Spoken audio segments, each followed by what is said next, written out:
நாளை மறுமை நாள் இன்ஷா அல்லாஹ் நீங்கள் ஒவ்வொருவரும் சொர்க்க நுழையும் போது உங்களை வரவேற்றும் தலைவி அந்த பாத்திமாவுடைய வாழ்க்கை உலகத்திலே தெரிவு செய்யுங்கள்.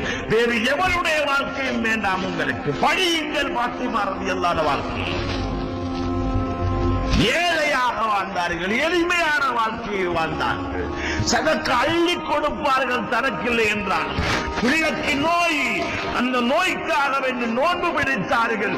நோன்பு திறப்பதற்கு சாப்பாடு கிடையாது.